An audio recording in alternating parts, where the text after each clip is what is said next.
l-arti, l-estetika u l-ambjent naturali, kollha ingredjenti kruċjali għal benessere tagħna.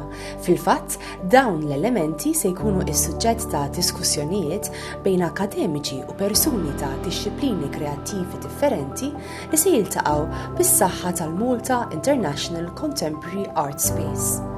L-intenzjoni kienet li nġibu flimkien esperti minn setturi varji bħal Professor C.J. Lim li huwa espert ta' l-urbanism u ta' kif indaħlu n-natura flimkien mal-ispazju urban min-naħa tal-arkitettura.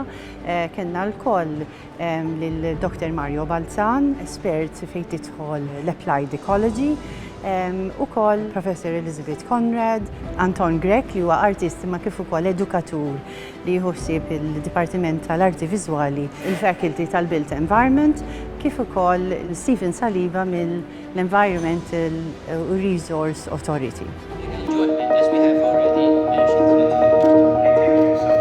L-idea kienet illi nitħattu kemm fil-kuntest ta' x'tista' tagħmel il-kultura fejn tidħol in-natura u kif aħna niltaqgħu man-natura b'mod iktar dirett għaliex din hija sitwazzjoni fejn qed nitilfu dan il-kuntatt man-natura. Il-viżjoni ta' Majkes hija mibnija mill-bidu tinkorpora fil-verità l-idea ta' ġnien għall-iskultura, però l-enfasi tal-ġnien hija li nippopolaw pjanti li huma indiġeni jew endemiċi. Ġifieri l-idea mhux li nagħmlu ġnien sabiħ biss biex narawh, eċċetera, imma li fih niltaqgħu wkoll man-natura li hija nattiva għall-Gżejjer Maltin.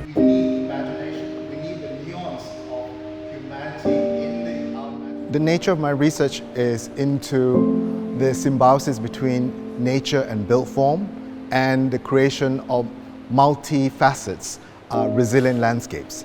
It's much more about the idea of space making and place making.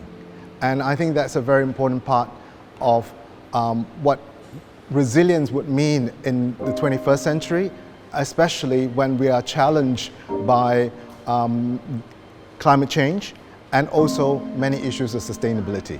And I would very much like to think that the way that we could give hope and bring imagination into the whole spectrum of the built environment would be really, really key.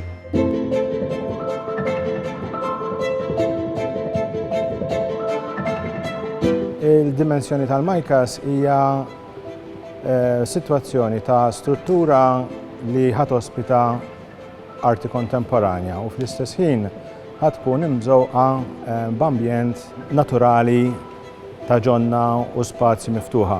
Għal daqstant is-simbjożi bejn it-tnejn hija esperjenza sabiħa ħafna għal min irrid igawdi din it-tip ta' esperjenza. Essenzjalment il-ġdien iservi bħala pjattaforma għall-arti kontemporanja, interventi li jkunu temporani.